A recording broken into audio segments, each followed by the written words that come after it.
Você lembra da história de Raabe? Aquela mulher que a Bíblia fala sobre ela, que foi salva, ela e toda a sua família, da morte certa. Uma mulher que morava em Jericó e ela era uma mulher da vida, vamos dizer assim, para que esse vídeo não seja barrado. Você lembra dela? Você vai entender por que eu estou citando ela para você hoje no começo desse vídeo. Lá em João capítulo 14, versículo 23, Jesus fala que quem o ama, guarda as suas palavras. E aquele que guarda as suas palavras e o ama, o Pai se fará presente na vida dele. Ele e o Pai farão morada na vida daquela pessoa. E mesmo Raabe, aquela mulher que tinha uma vida totalmente errada, andava por caminhos errados, escolheu uma profissão para a sua vida que não acarretava nada de bom na vida dela, mas só fazia com que ela se sentisse e fosse uma pessoa excluída, uma pessoa sozinha e solitária. Talvez não por pessoas, quantidade de pessoas ao seu redor, mas por aquilo que ela havia escolhido para a sua vida.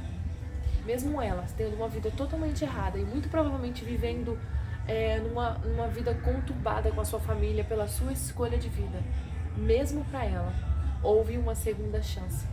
Houve o direito de salvação. Você que não conhece essa história, você vai entender mais no decorrer desse vídeo. Mas você que conhece, eu acredito que você talvez esteja entendendo já por ter visto o título desse vídeo.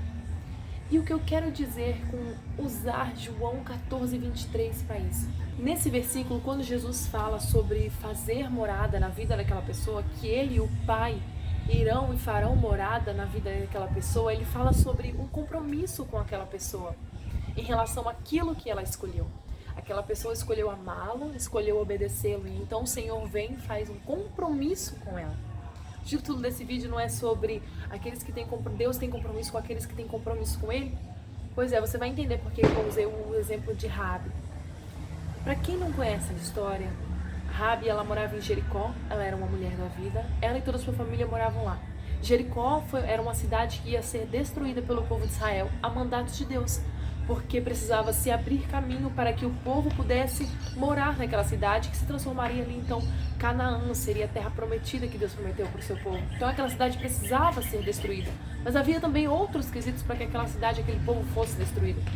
Muito provavelmente aquele povo não agradava aos olhos do Senhor, mas Raabe, os espias de Josué, quando entraram naquela cidade, eles já foram e se esconderam na casa de Raabe.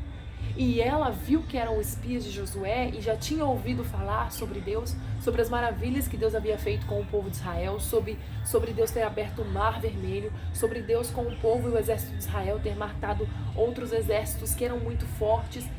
Ela ficava chocada com toda aquela história e ela pensava, nossa, que Deus é esse tão poderoso? Os deuses que eu adoro não são tão poderosos quanto esse do povo de Israel. E quando ela viu então os espias de Josué se esconderem na casa dela, o que ela falou? Pensou, uma oportunidade para mim. Quem é esse Deus? De conhecer esse Deus e de me livrar, porque eles vieram para destruir toda a cidade. Então talvez seja uma oportunidade agora de eu me livrar e salvar a mim e salvar a minha família. Foi o que ela fez, escondeu os espiões de Josué, os espias de Josué, e eles dormiram lá na casa dela. Quando vieram os guardas do rei perguntar para ela se ela tinha visto eles, ela falou que eles tinham ido embora. E aí então ela pegou e escondeu eles lá, e quando eles dormiram no dia seguinte, ela conversa com eles e ela faz um trato com eles. Mas a partir do momento que ela faz um trato com eles, ela estava praticamente fazendo um compromisso e um trato, uma aliança com Deus. Por quê? Porque tudo aquilo que estava acontecendo era a mandato de Deus para aquela cidade, para que o povo de Israel pudesse ser beneficiado com algo que Deus já estava preparando há muito tempo para eles. Então, quando ela faz aquele trato com eles, que era por ela ter salvado a vida daqueles dois espiões, que eles salvassem a vida da família dela. E eles falam que sim, farão aquilo em nome do Senhor, mas que ela lembrasse de colocar um cordãozinho vermelho na janela. A casa dela ficava em cima do muro, gente, literalmente em cima do muro, porque o muro de Jericó era uma muralha. A muralha de Jericó, ela era muito grande, cercava a cidade inteira e muito larga. Então haviam casas construídas em cima daquela muralha. Então eles falaram, olha, coloca uma cordinha vermelha na janela da sua casa, para que a gente consiga enxergar a sua casa quando invadirmos a cidade, e assim você e sua família ser salva. E aí por isso que também ela conseguiu fazer com que aqueles espiões, eles descessem pela muralha, pela janela, sem que ninguém visse eles entrando e saindo da cidade. Por isso que quando eles entraram na cidade, eles entraram na casa dela. E quando eles saíram da cidade, eles desceram por uma corda, pela janela, e saíram da cidade sem que ninguém os visse. Então ali Raabe faz um trato com aqueles dois homens de Deus, fazendo então automaticamente, talvez inconscientemente, um trato com Deus. Um compromisso com Deus, que é o assunto desse vídeo. E quando Jesus então falou sobre quando nós o amamos, nós guardamos a sua palavra, e então o Pai o amará, o Pai nos amará, e Ele, o Pai, virá e fará morada no nosso coração, Ele fala sobre compromisso com Deus, que é o que Ele pede, né?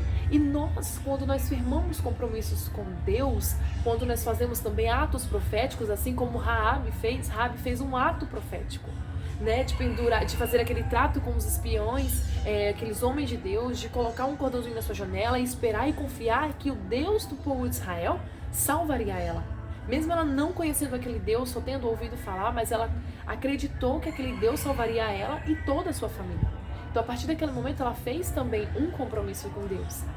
E a Bíblia fala que Deus tem compromisso com aqueles que têm compromisso com Ele, que é o título desse vídeo. Então, o que aconteceu? Raabe e toda a sua família foram salvas. A muralha inteira caiu, mas a casa dela não foi destruída. Ela e toda a sua família foram salvos. Quando nós fazemos esses atos de fé, atos proféticos, nós fazemos compromissos com Deus. E quando nós estabelecemos compromissos firmes, verdadeiros, que nós cumprimos com Deus, nós mostramos a Ele que nós dependemos dEle, que nós queremos proximidade dEle, que nós queremos um relacionamento com Ele. Mas quando a gente não firma nenhum compromisso com Deus, nós vivemos a vida do jeito que a gente quer, fazendo só o que a gente quer, mostra para Deus, é como se nós falássemos para Ele, olha, eu não preciso do Senhor. Eu posso viver a minha vida do jeito que eu quero, fazendo tudo o que eu quero, porque eu dou conta, eu assumo a responsabilidade. Então a imagem que a gente passa, o recado que a gente passa para Deus é esse. Quando eu disse para Deus que eu não queria fazer certas coisas porque eu não gostava, mas mesmo sabendo que era necessário, que Ele queria, que precisava, quando eu falei isso para Ele, sabe o que Ele falou para mim? Você precisa me obedecer. Ele me corrigiu, Ele me repreendeu, Ele falou, você precisa fazer, você precisa se comprometer, você precisa cumprir aquilo que foi proposto para você, que foi entregue nas suas mãos. A Bíblia fala para que nós venhamos exercer bem os dons que Deus nos entrega. Seja um dom de pregar a palavra, seja um dom de louvar, seja um dom de profetizar, seja um dom de cuidar, de servir. Faça, exerça, para que aquele dom não venha ficar por debaixo ali do tapete, ser varrido para debaixo do tapete, ser esquecido. Lembra da mulher da dracma perdida? A dracma dela se perdeu dentro de casa. Muitas vezes a gente sabe o que a gente está dentro de casa, a gente está dentro da igreja. A gente vai todos os domingos, no culto a gente escuta a palavra de Deus, mas às vezes a gente se perde dentro de casa. Porque mesmo a gente sabendo a vontade de Deus, mesmo a gente sabendo as coisas que devemos fazer, nós não fazemos. E aí nós nos perdemos dentro de casa. Mas quando nós assumimos a responsabilidade de sermos crentes maduros, de que vamos fazer aquilo que Deus propôs para a nossa vida de fazermos, aí nós estamos mostrando para Deus, olha, Senhor, mesmo que eu não queira, eu irei fazer, porque o Senhor quer que eu faça, porque o Senhor me deu. Se o Senhor me deu, porque o Senhor me capacita, porque o Senhor sabe que precisa ser usado e tem um propósito para aquilo. Então quando eu falei para Deus, eu não quero fazer algo porque eu não gosto, Senhor, eu sei que é preciso, mas eu não gosto, Ele me repreendeu. E quando Ele me repreendeu, sabe o que o Espírito Santo me disse ao mesmo momento, para que eu também não me entristecesse com aquilo? Ele me falou, que está escrito na Bíblia mesmo, Ele me falou, Ele relembrou aquele versículo que diz que Deus, que é o nosso Pai, corrige aos filhos que Ele ama.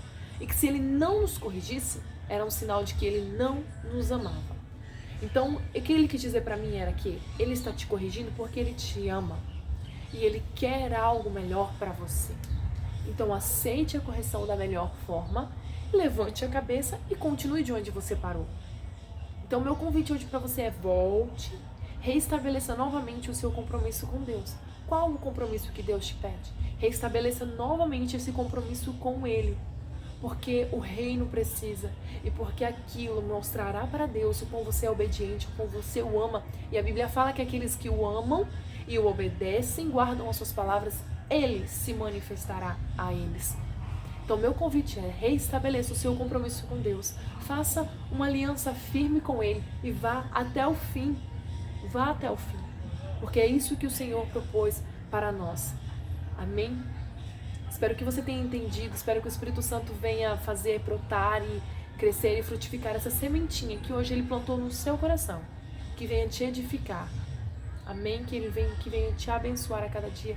E que seja algo que você venha refletir todos os dias. Sempre relembrar que nem o próprio filho dele, você acha que Jesus queria sofrer naquela cruz? Não queria. Mas ele fez porque era necessário. Ele não pensou só nele, ele não foi egoísta de pensar só nele.